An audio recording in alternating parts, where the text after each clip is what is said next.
और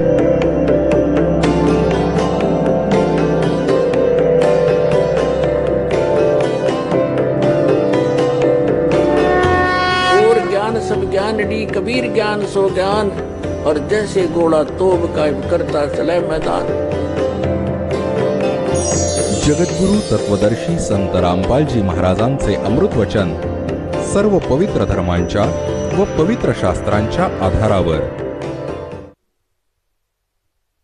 एके दिवशी एक जण सांगत होता, असंच एक दिवस वर्तमानपत्रात वाचलं होतं आम्ही, 4, 5, 6 वर्षांपूर्वीची गोष्ट आहे। एक खूप मोठा राजनेता होता, त्याच्याबरोबर 4-5 काही एकतर घरचा सदस्य, बाकी 4-5 चेले। तो त्याचं हेलिकॉप्टर जे होतं ॲक्सिडेंट झाला, मेले सगळे। आता तिथे त्या गावात जिथे ते हेलिकॉप्टर कोसळलं होतं, भूत म्हणून भटकत आहेत आणि गावकऱ्यांना त्रास देत आहेत। ते म्हणतात, इथे आमचा प्लॅटफॉर्म बनवा, बंगला बांधा, आम्हाला इथे राहत जाऊ। कोणी ह्या भूत प्रेत करणी करणाऱ्यांना बोलावलं, त्यांनी विचारलं, तेव्हा त्यांनी त्यांना सांगितलं की आमचा इथे तो बांधा बंगला, आम्ही राहत जाऊ। आणि त्यांचा मग तो एक चबुतरा बांधला, 4-4 विटा आणून एक खोली बांधली। आता तिथे वेगळे वेगळे बंगले बांधून राहत आहेत, आता तिथे बंगला बांधून राहत आहेत। तर परमात्मा म्हणतात की जे काम नाही केलं, जे करायचं होतं या मनुष्य जीवनात, ते केलं नाही, हे मूळ धन नष्ट करून टाकलं। ती बॅटरी झाली डिस्चार्ज, तिथे चार्जर नव्हताच, एकदम सगळ्या सुविधा, कुठे गेली ती प्रभुता, कुठं गेलं ते धन। आता डोक्यावर हेलिकॉप्टर घेऊन चाटा, ते टेस घेऊन बुडालं त्यांना। तर इथे परमात्मा आपल्याला आठवण करून देतात की सुखदेव ने 84 भुगती, बण्या पजावे खरवो, तेरी क्या बुनियाद पराणी, तू पेंडा पंथ पकडवो। आता सुखदेव ऋषींची बॅटरी चार्ज होती पूर्वजन्मीची, आणि त्या बॅटरी चार्जने तो पोचत होता तिथे स्वर्गाच्या आत, वरच्या लोकात। तर तिथला जो कॉमन स्वर्ग आहे, तो स्वर्ग काय आहे, ते रेस्टॉरंट आहे। एक तर प्रायव्हेट रेस्टॉरंट असतात, तिथे तर जाऊन राहील कोणी पैसेवाला। काही सरकारी असतात, ज्याच्यात सरकारी अधिकारीच राहू शकतात। हे पोहोचले एके दिवशी, हा जायचा होता कॉमन स्वर्गात, इंद्रवाल्या स्वर्गात, पण तो गेला भगवान विष्णूंच्या लोकात। ह्या प्रत्येक या भगवानांच्या लोकात अशा प्रकारे रेस्टॉरंट बनवलेले आहेत, आणि ते पण आपलं काम असंच चालवत आहेत। त्याचा ते टॅक्स लावतात, जे इथून पुण्यकर्मी प्राणी जातात। जसं एक हॉटेलवाला चार्ज लावून ठेवतो, त्याचं महिन्याचं नाहीतर जे असेल तसं तासांचा जो खर्च घेतो। सुखदेव ऋषी जेव्हा पोचले स्वर्गात, तिथल्या हॉटेलमध्ये, विष्णूजींच्या मोठ्या हॉटेलात, तर तिथे एक नियम बनवला त्यांनी, जो गुरु म्हणजे ज्याने गुरु धारण केला आहे, तीच व्यक्ती इथे येऊ शकते, इथे मुक्काम करू शकते। आता सुखदेव ऋषींचा कोणी गुरु नव्हता, बॅटरी चार्ज मागील जन्मातील पुण्यकर्मांच्या कारणाने तो आकाशात फिरत होता।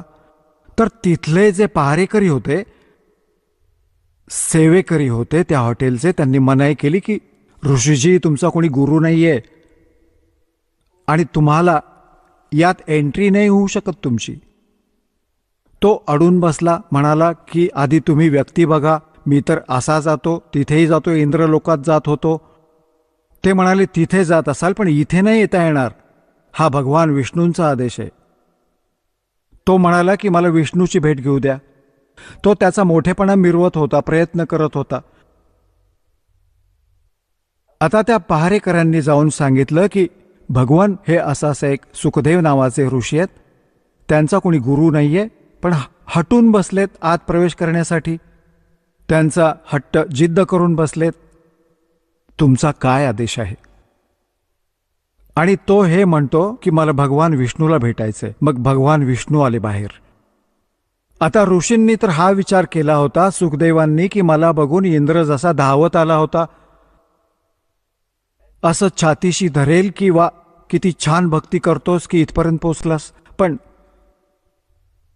मर्यादा फार मोठी गोष्ट असते भक्ती मार्गात. विष्णू त्याच्याशी सरळ बोलले नाहीत आणि म्हणाले, इथे कसा आलास ऋषी? पुण्यात्म्यांनो, जी व्यक्ती कोणाकडे काही उद्देश घेऊन जाते ती हा विचार घेऊन जाते की माझा खूप सत्कार होईल आणि गेल्यावर कोणी धड बोलत पण नाही, मग तो समजून जातो की गोष्टी बिघडल्या आहेत. तर अर्धी भांग तर तिथेच उतरली त्याची जेव्हा भगवानांनी विचारलं तू इथे कशासाठी आलायस. त्यावर तो म्हणाला, मला काही दिवस इथे राहायची इच्छा आहे तुमच्या रेस्टॉरंटमध्ये स्वर्गात.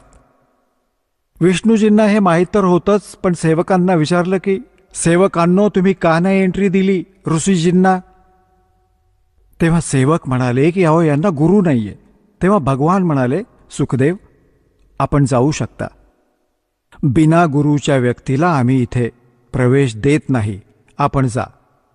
आता ऋषीजी म्हणाले की भगवान, ह्या पृथ्वीवर माझ्यासारखा कोणी असा नाही, माझ्यासारखा सिद्धियुक्त. मी कोणाला गुरु मानू. त्यावर भगवान श्री विष्णूजी म्हणाले, सुखदेव ही तुमची चूक आहे. हा तुझा गर्व बोलतोय, तुझं अज्ञान बोलतंय. आपण जा, राजा जनकाकडून उपदेश घ्या. राजा जनक कोण? जे सीताजींचे पिता होते. आता तो बघा, हे अनेक जण म्हणतात की गुरु हा ब्रह्मचारी असला पाहिजे. तर ती एक चूक आहे त्या व्यक्तीची. आता पुण्यात्म्यांनो, परमात्म्याच्या विधानापासून अपरिचित व्यक्ती अशा प्रकारचे अंदाज बांधत असतात. तर ह्या सर्व प्रमाणांनी आपल्याला सिद्ध होतं की गुरु कसा असला पाहिजे, शिष्याची काय लक्षणं असली पाहिजेत, त्याच्यात कोणते गुण असले पाहिजेत आणि गुरुमध्ये कोणती लक्षणं असली पाहिजेत. आता सुखदेव ऋषी बाल ब्रह्मचारी आणि साधू संत ऋषी आणि राजा जनक गृहस्थी, कारण त्याने अनेक विवाह केले होते, कारण तो राजा होता.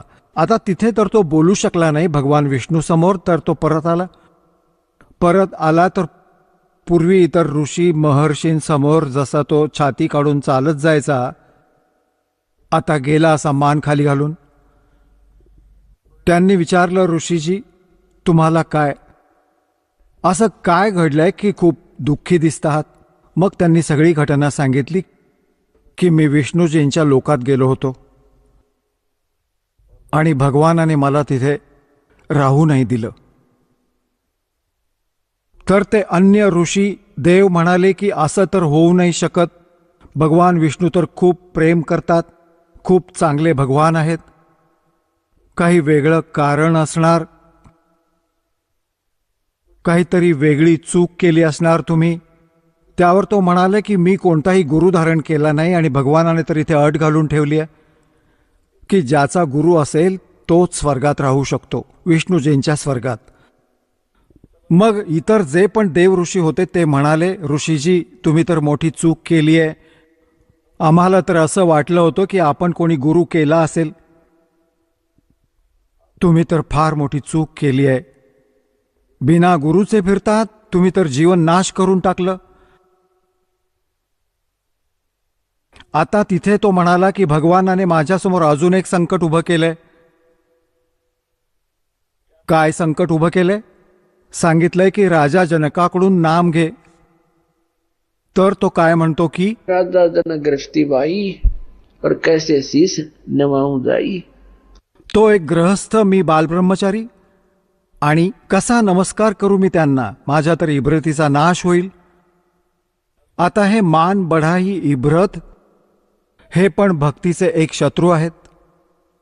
परमात्मा म्हणत आहेत, राज तजना सहज है और सहज त्रिया का ने मान बड़ाई ईर्षा ये दुर्लभ तजना ये.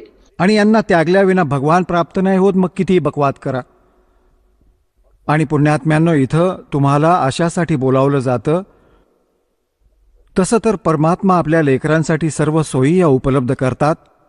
दयाळू आहे तो मालक, आपला पिता आहे. पण तरीही तुम्हाला येथे जमिनीवर बसवणं, प्रणाम करवण्याच्या मागे एक विशेष विधान आहे, जेणेकरून आपल्या आतला हा जो मळ आहे अभिमानाचा, जो सगळ्यात जास्त बाधक आहे भगवानाच्या मार्गातला, तो संपून जाईल आणि त्याच्याशिवाय भगवान निकट येणार नाही. आता थोडा जरी मळ कुठे असेल, तारेच्या मध्ये कनेक्शन घेऊन ठेवलं असेल तर लाईट नाही येणार. लाईट नाही आली तर फायदा काय ती साधनं जोडण्याचं. तर पॉवर प्राप्त करण्यासाठी, भगवानाची शक्ती आपल्याकडे आणण्यासाठी आपण हा अहंकार रूपी हा मळ काढावा लागेल. तर सगळ्यांनी सांगितलं की ऋषीजी, तुम्ही अत्याचार केला, तुम्ही तर चुकलात, मोठी चूक केली. एक फटकळ व्यक्ती म्हणाली, गुरु नाही केलास ना तर गाढव बनशील पुढच्या जन्मी. आता त्याने जेव्हा ही गोष्ट ऐकली, कारण ते पुण्यवान लोक तर असतातच, पण अज्ञानाच्या कारणामुळे हे आपले आपले अंदाज बांधत राहतात. जेव्हा त्यांना ज्ञान होतं मग लगेच त्याग करतात त्या बकवादांना. एकदम त्याला झटका लागला, त्याला त्याचा पूर्वीचा एक पूर्वजन्मीची अनेक ते म्हणतात ना बॅकग्राऊंड बघितली, पूर्वजन्मातली आपली दुःख त्याच्यासमोर नाचू लागली. त्याला काय झालं, एक जशी त्याला आठवण झाली, त्याची दिव्यदृष्टी ती चालू झाली, आतली जितकी त्याची रेंज होती. आता काय बघितलं सुखदेव ऋषीने की एकदा तो गाढव झालाय, गाढवाची योनी भोगतोय. कुंभार त्याच्यावर खूप भार खालून पक्क्या कच्च्या विटा टाकत होता आणि घेऊन जातो भट्टीवर. भट्टी म्हणजे जिथे कुंभार लोक विटा भाजतात. त्याच्यात काय असतं की जशी भट्टी सुरू करून दिली, त्याच्यात जे पण इंधन टाकलं जातं त्याची राख बनून जाते. पुढच्या सीझनला त्याच राखेवर पुन्हा दुसऱ्यांदा तो लावून देतो, कारण की त्या राखेला कुठे फेकून द्यायला जागा नाही. पुढच्या सीझनमध्ये मग त्याच्यावरच लावून देतो. ती राख खाली राहून साचत साचत खूप मोठा डोंगरासारखा होतो. मग त्याच्यावर लावायला सुरुवात करतो. तर तिथे गाढवावरून कच्च्या विटा घेऊन जातो असं आणि तिथे कच्च्या विटा उतरवून घेतो. तो त्याच्या थैलीतून पाठीवर लादलेल्या असतात आणि लगेच त्यात पक्क्या विटा भरून देतो आणि काठी मारून पुन्हा खाली घेऊन येतो. म्हणजे खालूनही लादून वर जायचं आणि वरून पण लादून खाली यायचं. म्हणतो मी आंधळा झालो. 2-3 वर्ष अशी कठीण कामं पण घेतली माझ्याकडून. माझ्या मालकाने आंधळा झालो तर त्याने माझा त्याग केला, जंगलात सोडून दिलं. मी आपला एक पायवाट पकडून चालत चालत जात होतो. पुढे कोणता एक नाला होता. एकदम नाल्यात पुढचे पाय टेकले, परत यायला असमर्थ झालो. पुढे जाणं श्रेयस्कर वाटलं, उडी मारली. तो असा नाला होता की मी फिट झालो त्याच्यात. पुढे तोंड टेकलं, मागे पाठ अडकली, पाय लोंबतायत. आणि त्या रस्त्यावर एखाद दुसरा कोणी व्यक्ती यायचा, जंगलात, गावापासून दूर होतं. तर जो व्यक्ती कोणी एकटा दुकटा यायचा, मला काढायचा प्रयत्न नाही करायचा, माझ्यावर कमरेवर पाय ठेवून पुढे गेला, पूल बनवून माझा. आठवडा 10 दिवस भोगून माझं जीवन पूर्ण झालं. आता तो ऋषी सांगू लागला, परत आता काय बघू इच्छितोस तू? हे हाल तर आता आहे जेव्हा तू डोळ्यांनी पाहिलंस तरी नखरे करतोस. तर त्याच्या बुद्धीचे जे स्क्रू ढिले झाले होते ते टाईट झाले 1 मिनिटात आणि चालू पडला तिथून. मग आला आपला पिता व्यासजींजवळ. जेव्हा सुखदेव ऋषींचा जन्म झाला ते 12 वर्षांपर्यंत आईच्या गर्भात राहिले होते. आणि त्याला आईच्या गर्भात ह्या जीवाला सगळं माहिती असतं की बाहेर जातात संकटे येतील, एकदम काय होतं आईच्या गर्भात, एकदा ब्रह्मा विष्णू महेश ज्यांच्यात एक एक गुण आहे, रजगुणी ब्रह्माजी रजगुण आहेत त्यांच्यात, आणि विष्णूजी सद्गुण आहेत, आणि शंकरजी तमोगुण. तर ह्यांच्या गुणांचा प्रभाव बाहेर येताच मुलांवर एकदम परिणाम करून जातो. त्याच्या कह्यात मग एकदम अचेतन होऊन जातो, विसरून जातो, काही लक्षात राहत नाही, सुन्न होऊन जातो. त्याला नव्याने आठवण करून दिली जाते, हे तुझे वडील आहेत, ही तुझी आई आहे, हे काका आहेत, हे तात्या आहेत. हे सर्व पुन्हा आठवलं तर ह्याला माहीत होतं की बाहेर जाताच परिस्थिती बिघडेल, विसरून जातो जीव. म्हणून 12 वर्षांपर्यंत हा आईच्या गर्भातून बाहेर नाही आला. ब्रह्मा विष्णू महेश तिघे उपस्थित झाले की बाबा सुखदेव बाहेर ये, असं तर तू आमची सगळी कर्मे बिघडवून टाकली. असं 12-12 वर्षांपर्यंत माता मुलांना गर्भात ठेवू लागल्या. एक सवय लागून जाईल सर्वांना. त्या तर 9 महिन्यात दुःखी होतात. इतके दिवस कसं ठेवणार? तू बाहेर ये बाबा, तू परंपरा खराब नको करूस. सुखदेवने कंडिशन ठेवली, एक अट घातली की बाहेर तेव्हा येईन, पण तुम्ही तुमच्या ह्या त्रिगुणमयी मायेला आवर घाला. ते म्हणू लागले, बघ बाबा, आम्ही हे रोखण्यासाठी इतके सक्षम नाही, आम्ही आवर नाही घालू शकत, पण सेकंदाच्या पण काही अंशासाठी मात्र आम्ही कंट्रोल करू शकतो, अन्यथा हा प्रवाह रोखणं शक्य नाही. सुखदेव ऋषीने सांगितलं की तुम्ही एकदा थांबवा थोड्या वेळासाठी. तर सांगतात की सेकंदाचाही काही अंशच त्यांनी थांबवला, तेव्हा तो आईच्या गर्भातून बाहेर आला. आणि त्याला चेतना होती की भक्ती न करण्याने हा जीव व्यर्थ होतो, जीवन नष्ट होऊन जातं. त्याला तर हा आभास झाला की हे तर आईच्या गर्भातच लक्षात राहतं की मनुष्य जीवन परमात्मा प्राप्तीसाठी प्राप्त होत असतं. आता त्याने सगळं काही केलं. आईच्या गर्भातून बाहेर येताच आपल्या नाळेला जी अशी लटकलेली असते, आईच्या नाभीशी कनेक्शन असतं दोरीसारखी, त्याने आपल्या खांद्यावर टाकून उठून चालू लागला. व्यासजींनी हाक मारली, अरे मुला, माझ्या बाळा कुठे चाललास? आता पुण्यात्म्यांनो, पुत्राचा मोह फार खतरनाक असतो, फार प्रबळ असतो. पुत्र मोहाने ऋषीजी पुन्हा पुन्हा हाक मारत होते, बाळा एकदा तरी दर्शन दे, अरे एकदा तरी तुझं तोंड बघू दे. 12 वर्ष वाट पाहिली तुझी, अरे 12 वर्ष वाट पाहिली पुत्राची, दर्शन करेन. हा मागून बोलतोय चालता चालता की ऋषीजी, माहीत नाही किती वेळा तुम्ही माझे बाप झालात आणि माहीत नाही किती वेळा मी तुमचा बाप झालो. हा तर वाईट आजार आहे, ह्यात मला अडकवू नका. आणि इथे कबीर साहेबांनी सांगितलंय की तो काय म्हणाला, ऋषीजी, सुखदेव ऋषी काय म्हणाला की एक लेवा एक देवा दूतम, और कोई किसी का पिता नहीं पूतम. ये तो ऋण संबंध जुड़ा एक ठाठा, अंत में सब 12 बाटा. ही तर एकमेकातली देवाणघेवाण असते. कोणी कोणाचा बाप नाही, कोणी कोणाचा पुत्र नाही. ज्याचे ज्याचे जेवढे संस्कार आहेत ते पूर्ण करून इथून निघून जातील. मग कोणी गाढव बनेल, कोणी कुत्रा बनेल, कोणी मनुष्यच बनेल. हा पुन्हा परिवार असा असणार नाही. आणि ह्याचा उद्देश भक्ती करण्याचा आहे. आणि मी तुमचं दर्शन करणार नाही पिताजी, माझ्यातला मोह जागा होईल तर मी भक्तीपासून वंचित होईन, असं म्हणून आकाशात उडून गेला. जेव्हा तो निघून गेला त्यानंतर पुन्हा आला, जेव्हा तरुण झाला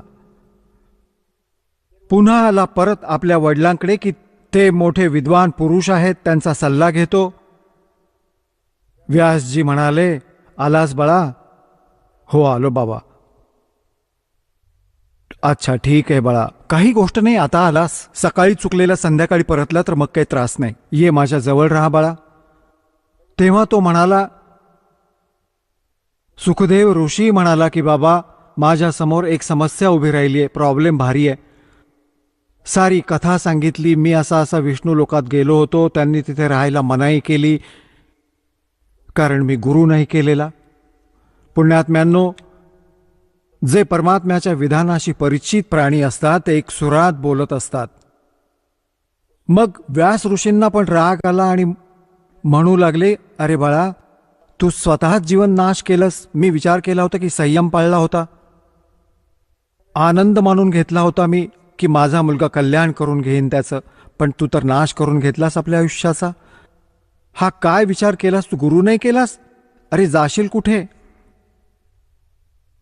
मग त्याने तो आपला दुसरा प्रॉब्लेम सांगितला की भगवान विष्णूंनी सांगितलंय की राजा जनकाला मी गुरु करावं. मी तर बालब्रह्मचारी आणि ते ग्रहस्थी. मी कसं काय डोकं, मला लाज वाटते पिताजी, कसं काय नमस्ते आणि प्रणाम करू? तिथे दंडवत घालावा लागेल. तेव्हा ऋषीजींनी त्याच्या वडिलांनी सांगितलं की बाळा, जर भक्ती करायची असेल आणि या दुःखापासून वाचायचं असेल तर ही क्रिया तर करावीच लागेल. आता जे भगवानाने सांगितलं, जर परमात्म्याचा आदेश आलाय आणि तू जर तर करतोयस, तू विद्वान कसला? तुझी ही 2 दिवसांची बॅटरी चार्ज आहे, मग तुझं जीवन कवडीमोल होईल बाळा. तर तू विद्वान कसला? तू तर जीवन नष्ट करतोयस आणि मलाही कलंकित करशील. जाऊन नाम घे बाळा, जीवन नष्ट करू नकोस. मग तो गेला राजा जनकाकडे. आता पुण्यात्म्यांनो, राजा जनकाकडे जेव्हा ऋषीजी पोहोचले, राजा जनक आपल्या नोकरांना, सेवकांना म्हणाला, एक आसन लावा, महर्षीजी आले आहेत, आज आपला भाग्योदय झालाय. आसन लावून घ्या, चांगले चांगले कपडे लावा, फुलांनी सजवून टाका. त्यांनी तर 1 मिनिटात सांगताच तयार झालं आसन. राजा जनक म्हणाला, ऋषीजी विराजमान व्हा, बसा आसनावर. जमिनीवर बसला.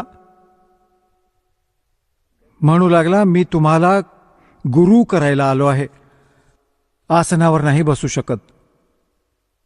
आता राजा जनकाला विश्वास नाही बसला, रुचली नाही ही गोष्ट. हे ऋषी तर माथे फिरू असतात.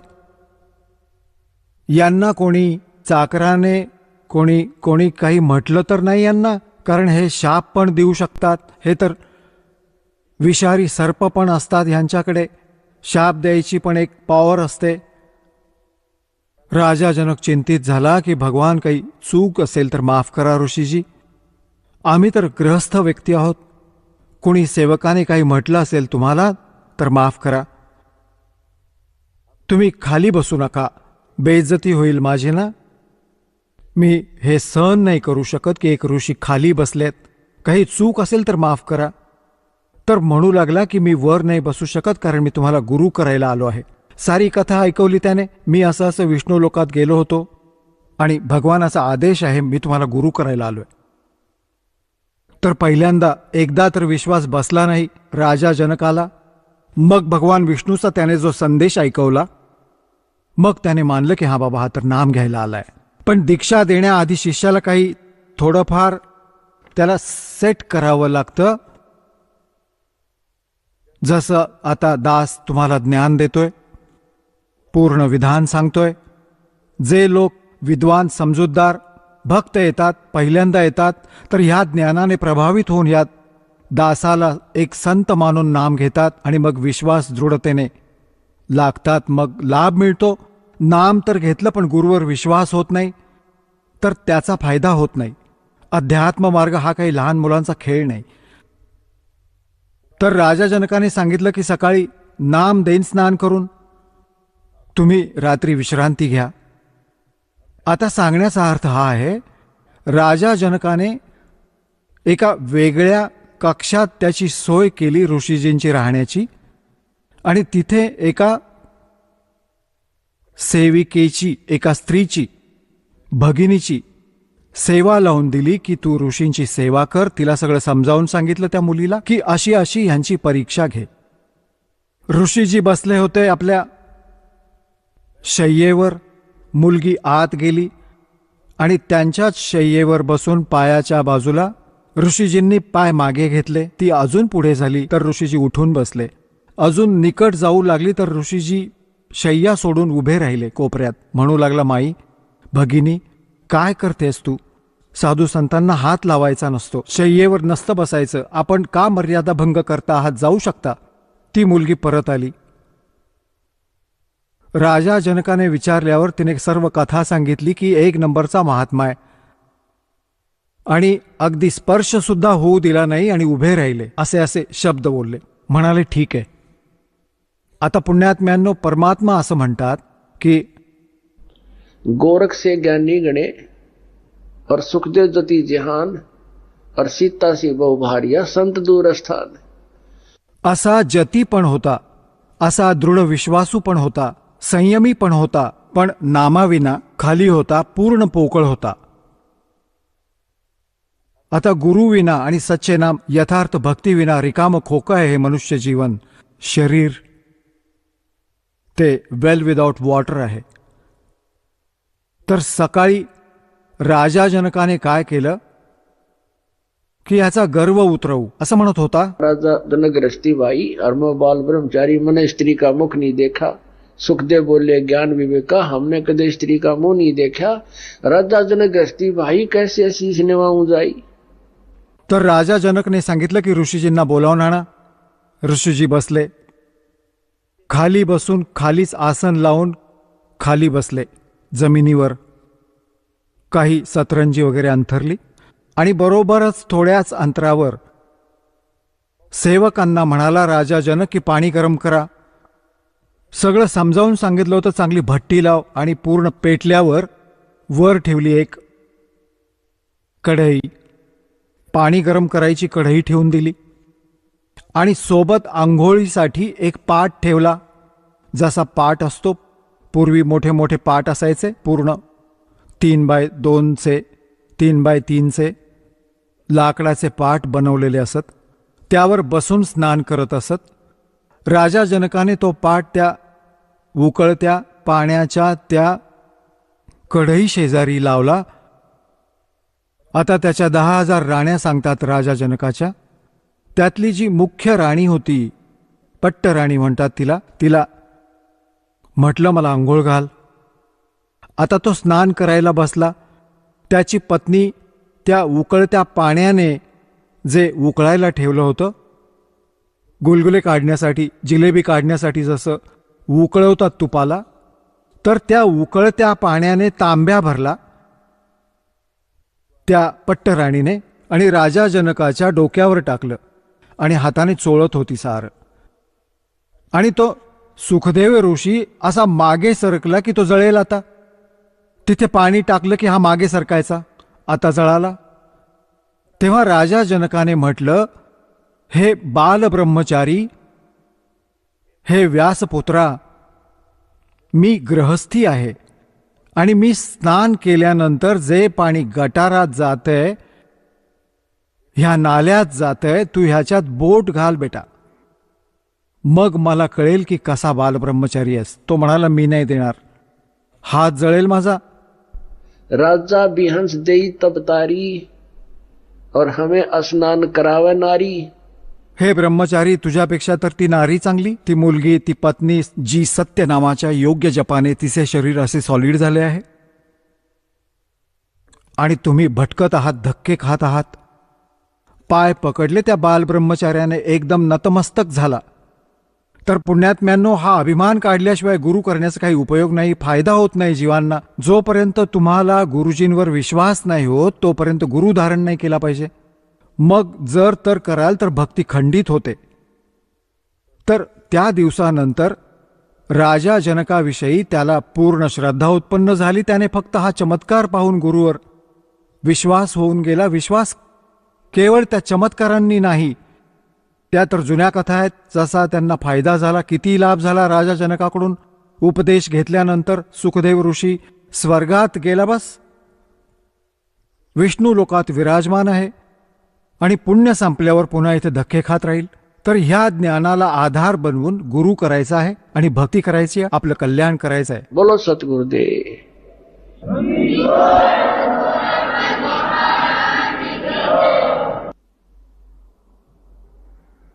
परमपिता परमात्मा पूर्ण ब्रह्म सर्व सृष्टीचे रचनाकार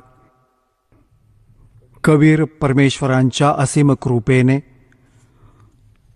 आपण सत्संग ऐकायला उपस्थित झालात, ज्या पुण्यात्म्यांचे विशेष पुण्यकर्म त्यांच्याबरोबर असतात, तेच प्राणी सत्संग प्राप्त करतात. परमात्मा कबीर परमेश्वरजी हे आपल्या सगळ्यांच्या आत्म्यांचे जनक आहेत, हे पिता आहेत. आणि आपण आपल्या चुकीमुळे या काळाच्या जाळ्यात फसलो गेलो आहोत.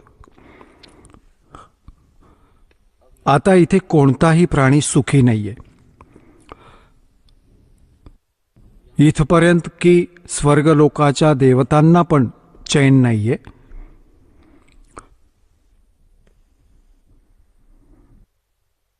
मग आपण इथे राहत कशासाठी आहोत?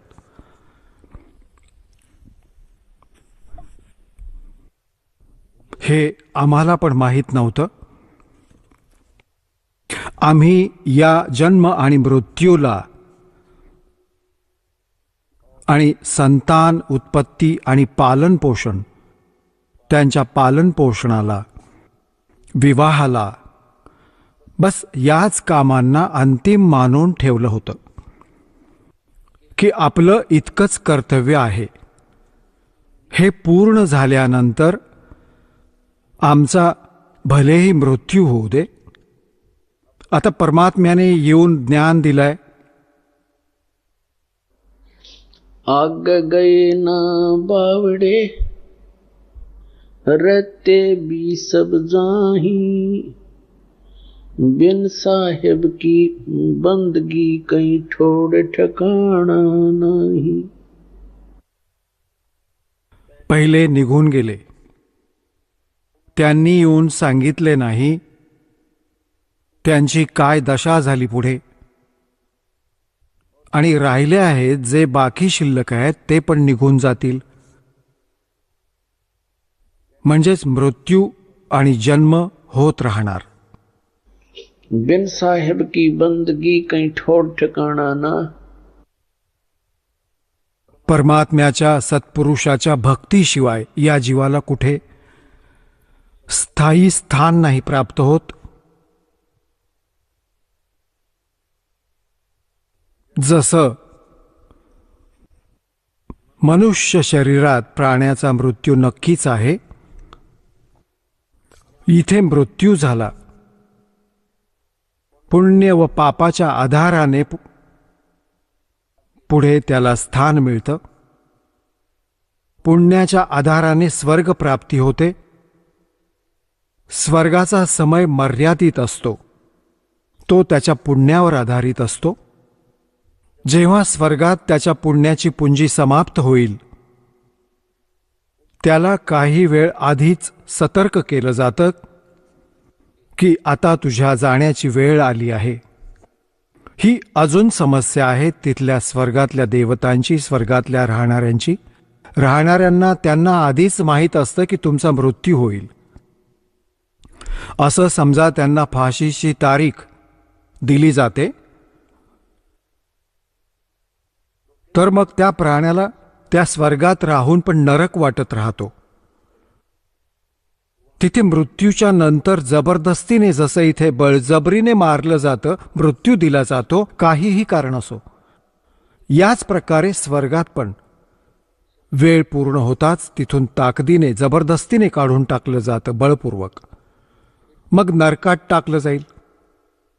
नरकाचा वेळ पूर्ण होताच तिथून बळपूर्वक बाहेर फेकून दिलं जाईल. तर पुण्यात्म्यांनो, इथे पृथ्वी लोकावर मृत्यू झाला, इथे झाला चला चला. स्वर्गात गेले, तिथे झाला चला चला. आणि परत नरकातून पण परत चला. गाढवाची योनी मिळाली, परत मृत्यू झाला चला. कुत्रा बना, कुत्र्याचा मृत्यू झाला चला, डुक्कर बना. तर असे मग वेळ आल्यावर परत मनुष्य बना. तर इथे परमात्मा सांगतात, आग गए ना बावड़े रहते भी सब जाही, बिन साहेब की भक्ति कहीं छोड़ ठिकाना नहीं।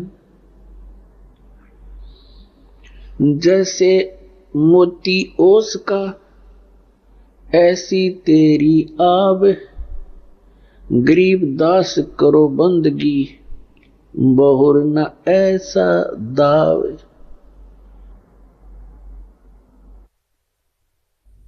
आता काय सांगतायत?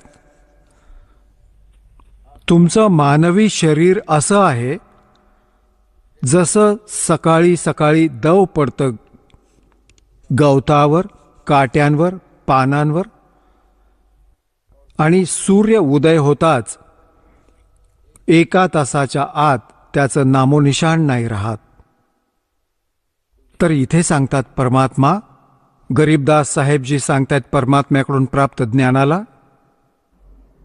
जैसे मोती ओस का ऐसी तेरी आव, तुझे वय असे आहे और गरीब दास कर बंदगी बहोरनी ऐसा दाव. आता डाव कसा आहे? मनुष्य शरीर एक डाव लागलाय आपला, आणि या डावात चुकलात परत खूप लांब कार्याची सुरुवात होईल. 84 लाख योनींमध्ये भ्रम भटकून कष्ट घेऊन परत कधीतरी मानव शरीर प्राप्त होईल. तेव्हा ह्याच क्रिया आपण परत करत राहू. तर पुण्यात्म्यांनो, परमेश्वराने सांगितलं आहे, सुखदेव ने 84 भुगती बण्या पजावे खरवो, तेरी क्या बुनियाद प्राणी तू पेंडा पंथ पकडवो. सुखदेव सारख्या ऋषीने पण 84 म्हणजे 84 लाख योनींचे कष्ट घेतले. और बण्या पजावे खरवो, खर म्हणजे गाढव. कुंभाराच्या भट्टीत म्हणजे त्या विस्तवावर जिथे विटा भाजल्या जातात आणि जिथे भांडी भाजली जातात त्याला पजावा म्हणतात, पजावा इथल्या भाषेत. आणि खर म्हणजे गाढव. अशा ऋषींची पण दुर्गती इथे होत आहे. तेव्हा परमात्मा सांगतात, तेरी क्या बुनियाद प्राणी तू पेंडा पंथ पकडवो. पेंडा म्हणजे तो मार्ग. कोणता मार्ग? ज्यामुळे या 84 लाख योनींचे हे भ्रमण, हे कष्ट, जन्म आणि मृत्यू संपून जातील. त्या मार्गाला पकड, त्या ज्ञानाला ग्रहण कर. त्याकरता श्रीमद भगवत गीता अध्याय नंबर 4 श्लोक नंबर 32 मध्ये म्हटलंय की अर्जुन, जे मी आता तुला ज्ञान ऐकवलं, अध्याय नंबर 4 श्लोक नंबर 25 पासून 30 पर्यंत, ज्यात सांगितलं गेलंय की कोणीतरी देवतांची पूजा करतात आणि कोणी फक्त हवन यज्ञ करून संतुष्ट आहेत, आणि कोणी योग अभ्यास करतो, कोणी तीव्र अहिंसावादी व्रत करतो, जसे तोंडावर पट्टी बांधून अनवाणी पायाने फिरतात की कोणती जीवहिंसा नको होऊ दे. तर कोणी स्वाध्याय करतात, जसे कोणी गीतेचा पाठ करतो, तर कोणी वेदांच्या काही श्लोकांचे, मंत्रांचे रोज स्वाध्याय करतो. तर या प्रकारच्या जेवढ्या काही क्रिया आहेत, जे कोणी करत आहे ते आपल्या क्रियांना सत्य मानून करत आहे. जर याला हे समजलं की शास्त्र अनुकूल नाहीये तर त्यागून देईल लगेच. यासाठी श्रीमद भगवत गीता अध्याय नंबर 4 श्लोक नंबर 32 मध्ये म्हटले की अर्जुन, या धार्मिक यज्ञ म्हणजे धार्मिक अनुष्ठानाची माहिती सच्चिदानंद घनब्रह्मच्या वाणीत विस्ताराने सांगितले आहे आणि त्या परमात्म्याने आपल्या मुखकमलातून येऊन बोलली आहे. त्या सच्चिदानंद घनब्रह्मच्या वाणीत यज्ञांची माहिती, यज्ञ म्हणजे धार्मिक अनुष्ठानांच्या क्रियांची माहिती विस्ताराने सांगितली आहे. ते तत्वज्ञान आहे. 4थ्या अध्यायाच्या 33व्या श्लोकात सांगितलं की अर्जुन, या द्रव्यमय यज्ञाच्या तुलनेत ज्ञान यज्ञ श्रेष्ठ आहे. द्रव्य यज्ञ काय असतो? जसे बघाबघी, कुठे भंडारे केले, गंगेच्या काठावर कुठे चादरी वाटल्या, काही अजून क्रिया जशा काही धर्मशाळा बनवल्या. आता काय सांगितलंय की या द्रव्य म्हणजे धनाने, पैशाने होणारे जे अनुष्ठान आहे त्याची अपेक्षा ज्ञान यज्ञ श्रेष्ठ आहे. तर ज्ञान यज्ञ तत्वज्ञान म्हणजे सत्संग आहे. सत्संग हे तत्वज्ञान आहे जे सगळ्या सद्ग्रंथांना अनुकूल असेल. ते तत्वज्ञान आहे आणि ते ज्ञान परमात्माच येऊन देतात. ज्ञान, अध्यात्मक यथार्थ ज्ञान परमात्मा स्वतःच येऊन प्रदान करतात.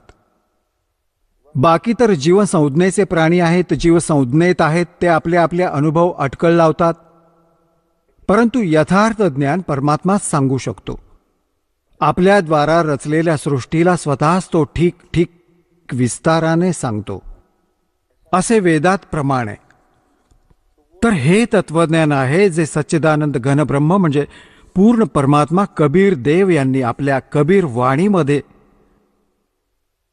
जे ज्ञान सांगितले आहे ते तत्वज्ञान आहे.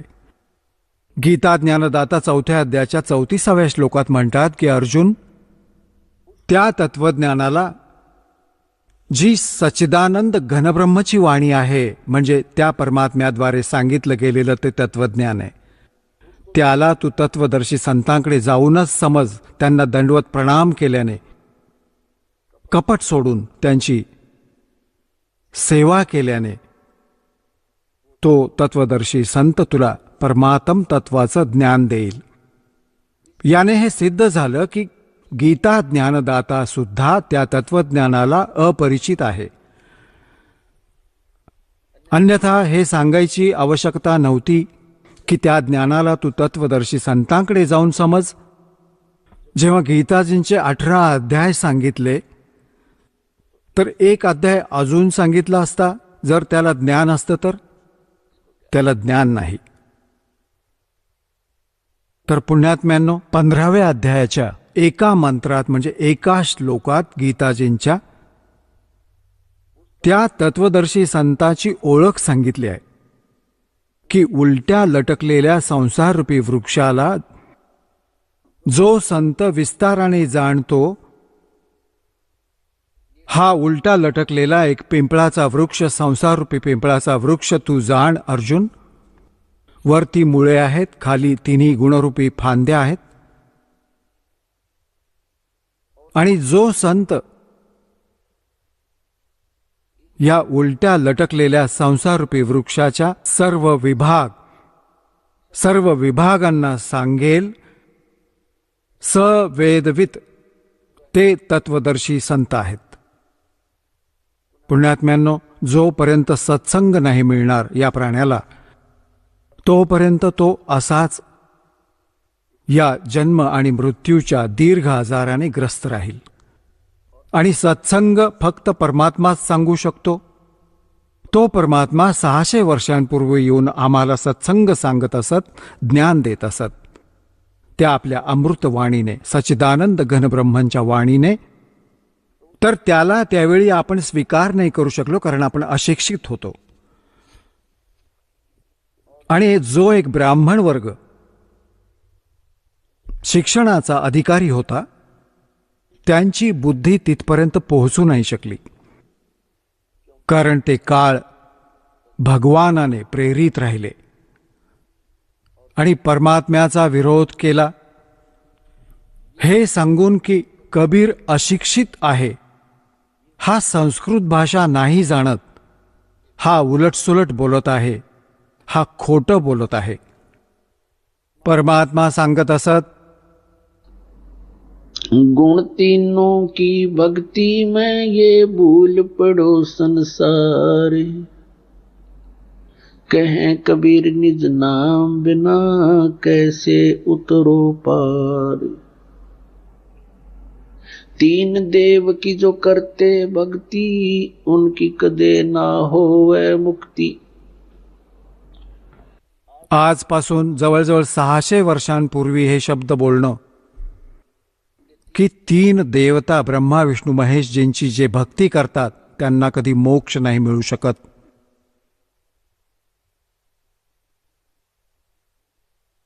पुण्यात्म्यांनो, 600 वर्षांपूर्वी ही गोष्ट सांगणं आपल्या मृत्यूला आमंत्रण देण्यासारखं होतं.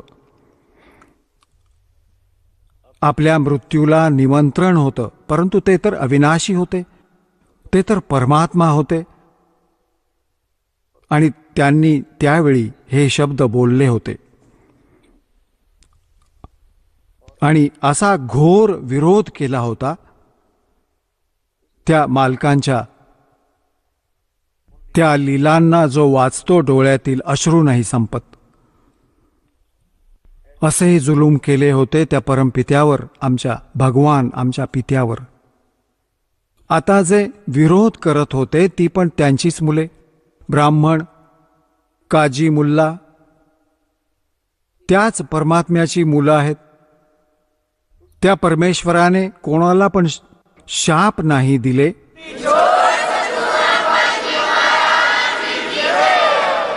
चला आता आपण त्या श्रद्धाळूंचे अनुभव जाणून घेऊयात, ज्यांनी जगद्गुरू तत्वदर्शी संत रामपालजी महाराजांकडून दीक्षा प्राप्त केलेली आहे, तसेच त्यांच्याद्वारा सांगितलेल्या भक्ती मार्गावर चालत आहेत. नमस्कार. नमस्ते. आपलं नाव? माझं नाव आबासाहेब साहेबराव करडे. आपण कुठून आलात? मी फलटण तालुका, फलटण जिल्हा, सातारा या ठिकाणाहून आलो आहे. आपला व्यवसाय काय आहे? मी यापूर्वी माजी प्राचार्य म्हणून काम केलेलं आहे Yashwantrao Chavan high school junior college Phaltan, आणि आता 2010 पासून सेवानिवृत्त माजी प्राचार्य म्हणून शांततेत आयुष्य कंठतोय. संत रामपालजी महाराजांची गुरुदीक्षा आपण कधी घेतली? मी संत रामपालजी महाराजांची गुरुदीक्षा 7 जानेवारी 2018 मध्ये घेतली. संत रामपालजी महाराजांची गुरुदीक्षा घेण्या अगोदर आपण व आपला परिवार कोणती भक्ती साधना करत होतात? संत रामपालजी महाराजांची भक्ती साधना घेण्यापूर्वी आमचा सर्व परिवार महादेवमय श्री शंकराची भक्ती करत होते. आमची कुलस्वामिनी मसादेवी तिची भक्ती करत होते. आमचे कुलस्वामिनी खंडेरायाची भक्ती करत होते. आमचे दुसरे कुलस्वामी ते पीरसाहेब यांची भक्ती करत होते. शंकराची भक्ती करताना आम्ही सोमवारचे व्रत, सोमवारचं ते उपास तपास करायचो. शिवरात्रीचा तो सण साजरा करायचो. शंकराची भक्ती करता करता आम्ही त्या महाराष्ट्रातलं एक शिखर शिंगणापूर म्हणून पवित्र तीर्थक्षेत्र आहे, त्या ठिकाणी वर्षातून एकदा जायचो. तिथं भंडारा आयोजित करायचो आणि तो यात्रेचा काळ आम्ही तिथंच काढायचो. 4-5 दिवस तिथंच मुक्कामाला राहायचो. कावडीबरोबर जायचो आम्ही आणि कावडीबरोबर परत यायचो. पण गणेशोत्सवाची स्थापना करायचो. गणपतीची आरत्या, गणपतीची आरास, गौराईची आरास हे सण पण आम्ही करायचो. नवरात्रामध्ये 9 दिवस उपवास करायचे, 9 माळा करायच्या. नवरात्र दुर्गा पूजा करायची. खंडोबाच्या यात्रेला मी रथयात्रा असायची, ते दरवर्षी आम्ही रथयात्रेला जायचो. त्या तीर्थक्षेत्रात ठिकाणी 2-3 दिवस आम्ही थांबायचो. पण ते आमचं एक कुलदैवत दुसरं होतं पीरसाहेब, त्या ठिकाणी आम्ही त्या उरुसासाठी आम्ही वर्षातून एकदा जायचो. आणि बरेचसे इतर ह्या अनुषंगाने भक्ती, पूजा, इतर देवदेवता जे जे जे पूर्वपार आमच्या वाडवडिलांनी केलं ते सर्व आम्ही करत होतो. पण त्यातून आम्हाला कोणताही लाभ होत नव्हता. आम्ही सततच एवढे भक्ती साधना करून, एवढे देवदेव करून, एवढे यात्रा करून सुद्धा आम्हाला त्यातनं काही लाभ होत नव्हता. सर, जसं आपण सांगत आहात की आपण पूर्वीपासून भक्ती मार्गात होतात आणि महाराष्ट्रामध्ये जी प्रचलित भक्ती साधना आहे जसे की देवीदेवतांची पूजा करणे, व्रतवैकल्य करणे, त्याचप्रमाणे गणेशोत्सव साजरा करणे, नवरात्र साजरा करणे, या भक्तिविधी आपण करत होतात. तर संत रामपालजी महाराजांचा जो मार्ग आहे त्या मार्गाबद्दल आपल्याला माहिती कशी मिळाली आणि आपण त्यांच्या शरणात कसे आलात? मी 2006 पासून संत रामपालजी महाराजांचे प्रवचन साधना चॅनलवर ऐकत असायचो आणि रोज 7:30 वाजता मी चॅनल सुरू करून 1 तासभर ते प्रवचन ऐकायचो. पण लोकलाजेमुळं किंवा मानबडाईपणा, मी प्राचार्य होतो, अमकं होतं, माझ्या हाताखाली 4-4, 5-5 डिग्री असणारी माणसं काम करत होते आणि मला हे लोक काय म्हणतील ह्या लोकलाजेंचं मी लवकर परमात्म्याच्या चरणावर आलो नाही. मला जरा भक्ती मार्गामध्ये यायला किंवा ह्या साधनेमध्ये यायला बराच वेळ गेला. म्हणजे जो 12 वर्ष माझी अशी वायपट गेली, म्हणजे त्याला म्हणत फुकट गेली. आणि माझा थोरला मुलगा सुनबाई आणि नातू ते कोळकीमा नावाचा एक फलटणमध्ये भाग आहे, त्या भागामध्ये राहत होते. त्या भागातच माझ्या मित्राचा एक मुलगा आहे, तो तिथं कपड्याचा व्यवसाय करत होता आणि तो माझ्या मित्राचा मुलगा आहे. मला तिथे गेल्यानंतर ओळख पटली आणि त्याचे वडील पण तिथं त्याला भेटायला आले होते, त्याच्या मुलाला, सुनबाईला. आणि त्या भक्तिमार्गामध्ये तो मिलिटरीतनं रिटायर होऊन आल्यानंतर होता. त्यानं मला त्याच्या वडिलाच्या चौकशीसाठी मी त्याच्या घरी गेलो. त्याचे वडील मला तिथंच भेटले आणि आम्ही इकडले तिकडले विचारल्यानंतर त्यांनी मला सांगितलं की मी ही दीक्षा रामपालजी महाराजांची घेतलेली आहे. त्यावेळेस मग मी ते लोकलाज वगैरे सगळं सोडून, आणि तो माझ्यापेक्षा वयानं माझ्या मुलाच्याच वयाचा असताना सुद्धा मी त्याला सांगितलं की मलाही दीक्षा घ्यायची आहे. आणि माझ्या दीक्षेचा मार्ग त्यांनी सुकर केला. आम्ही दर आठवड्याला त्यांच्या मार्फत जिथं खेड्यापाड्यामध्ये सत्संग व्हायचे संत रामपालजी महाराजांचे, त्या सत्संगला मला त्यांनी एका बोलवलं त्यांच्या गावीच, शिंदेवाडी या ठिकाणी, फलटण तालुक्यातील. संत रामपालजी महाराजांची माझ्यावर कृपा झाली आणि मी त्यांच्यामार्फत नामदीक्षा घेतली आणि कृतकृत्य झालो. सर, जसं आपण सांगत आहात की संत रामपालजी महाराजांचा जो मार्ग आहे तो आपल्याला बऱ्याच वर्षापासून कळत होतात, परंतु केवळ लोकलाजेपायी आपण त्या मार्गाकडे वळत नव्हतात आणि आपल्या आयुष्याची जवळजवळ 12 ते 15 वर्षे आपण व्यर्थ वाया घातली हे आपल्याला जाणवायला लागलं. आणि आपण आपले जे मित्र आहेत, त्यांचे जे पुत्र आहे, सुपुत्र, त्यांच्यामार्फत या ज्ञानाकडे परत वळालात आणि संत रामपालजी महाराजांची आपण नामदीक्षा घेतली. तर मला असं विचारायचं आहे, जेव्हा आपण संत रामपालजी महाराजांची नामदीक्षा घेतली त्यानंतर आपल्याला व आपल्या परिवाराला काय काय लाभ प्राप्त झालेत? पहिल्याला मला स्वतःला झालं. मी 2014 पासून 2017पर्यंत प्रोस्टेट ग्लँडच्या आकारानं वाढल्यामुळं मग त्याची वाढ मला वाटतं 32 मिलीमीटर झाली होती. आणि मुंबईमध्ये केम हॉस्पिटलमध्ये आणि पुण्यातल्या वानवडीतल्या कमांड हॉस्पिटलमध्ये, मिलिटरी हॉस्पिटलमध्ये मी उपचार घेत होतो. 2017पर्यंत मी उपचार घेतले, पण त्यातनं मला काही लाभ झाला नाही. आणि 17 ते 18मध्ये एक 7-8 महिने गेल्यानंतर मला संत रामपालजी महाराजांची दीक्षा भेटल्यानंतर तो आजार नष्ट झाला. म्हणजे विना औषध, विना ऑपरेशन, विना उपचार ते माझं ते बरं झालं. दुसरा सगळ्यात मोठा मला लाभ मिळाला तो माझ्या पेन्शनच्या संदर्भात. एक 2010 पासून 15पर्यंत जो हे होत होता तो पेन्शनचा आर्थिक लाभ मला सर्व प्रमाणात म्हणजे 100% मला मिळाला. आणि माझ्या आर्थिक गरजा सर्व कुटुंबाच्या त्या सर्व नष्ट झाल्या आणि मी स्वावलंबी झालो आणि मला सर्व आर्थिक लाभ मिळायला सुरुवात झाली. माझ्या पत्नीचं थोडंसं जरा मानसिक स्वास्थ्य बिघडलेलं असायचं. ते 2004 पासून त्यांचं जरा ते एक मानसिक व्याधी, त्यांना नाव सिझोफ्रेनियाचा त्रास होत होता. तो त्रास त्यांचा बंद झाला. त्यांनी सुद्धा नामदीक्षा घेतली आणि त्या आता पूर्ण निरोगी आणि स्वस्थ आहेत. सर, जसं आपण सांगत आहात की संत रामपालजी महाराजांची नामदीक्षा घेतल्यानंतर आपल्याला व आपल्या परिवाराला बरेचसे लाभ प्राप्त झालेत. ज्या काही शारीरिक व्याधी आपल्याला होत्या त्यासुद्धा संत रामपालजी महाराजांच्या दयेने आज पूर्णपणे बऱ्या झाल्यात आणि आज आपण निरोगी आणि स्वस्थ आरोग्य आपण जगत आहात.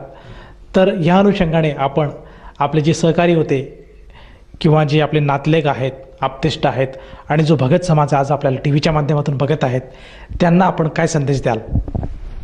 त्यांना मी संदेश देऊ शकत नाही, पण त्यांना एक प्रार्थना करेन की तुम्ही ह्या भक्तिमार्गामध्ये या आणि स्वतःचा परिवाराचा आणि शारीरिक, आर्थिक आणि मानसिक सर्वातून तुम्ही मुक्ती मिळवा. आणि हा मार्ग स्वीकारल्यानंतर तुम्हाला एक जे स्वप्नातसुद्धा येणार नाही तेवढे तुमचे लाभ तुम्हाला परमात्मा द्यायला सुरुवात करतात.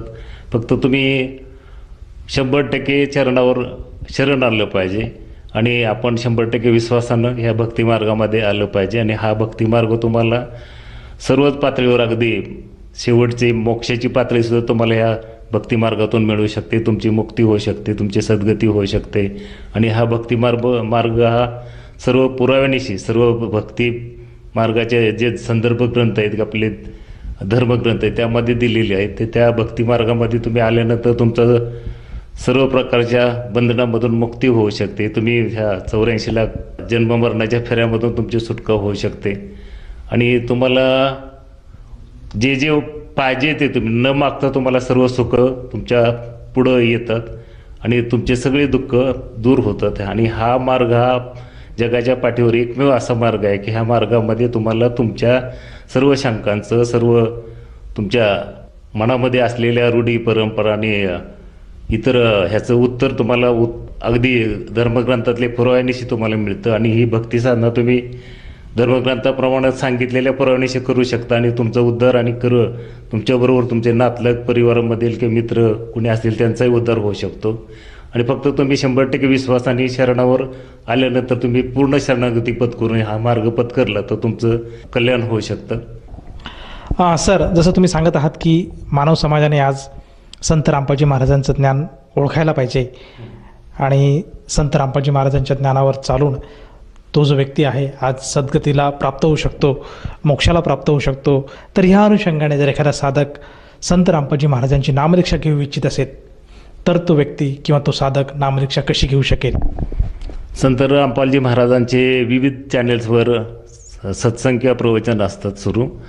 आणि त्या सत्संगाच्या दरम्यान पट्टी असते. त्या पट्टीमध्ये नामदान दीक्षा केंद्रांचे नंबर आहेत आणि तिथून तुम्हाला तुमच्या जिल्ह्यामध्ये प्रत्येक ठिकाणी आता नामदीक्षा केंद्र आहेत उपलब्ध.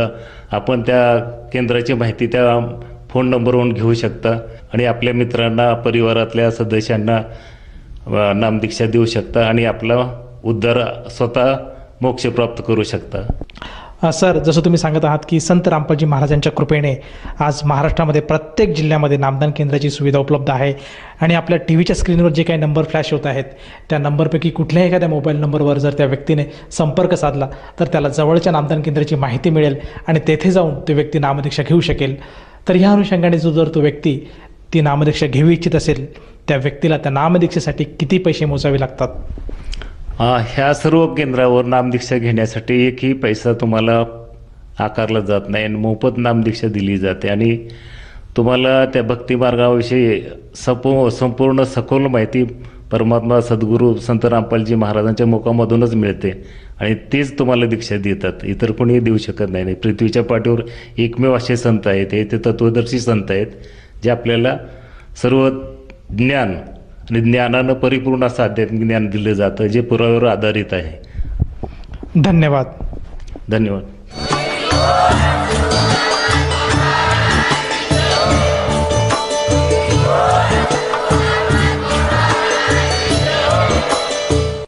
आपण ऐकत होता जगद्गुरु तत्वदर्शी संत रामपालजी महाराजांचे मंगल प्रवचन. निःशुल्क नामदीक्षा प्राप्त करण्यासाठी आणि अधिक माहितीसाठी संपर्क करा 7030303951 7030303952. आमची वेबसाईट आहे www.jagadgururampalji.org. सर्व पवित्र धर्मांच्या व पवित्र शास्त्रांवर आधारित प्रमाणित अनमोल पुस्तक ज्ञानगंगा किंवा जगण्याचा मार्ग यापैकी कोणतेही एक पुस्तक निःशुल्क मागवण्यासाठी आम्हाला आपले पूर्ण नाव, पूर्ण पत्ता, पिनकोड सहित आणि फोन नंबर लिहून 7030303951 7030303952 नंबरवर SMS करू शकता किंवा आम्हाला 703030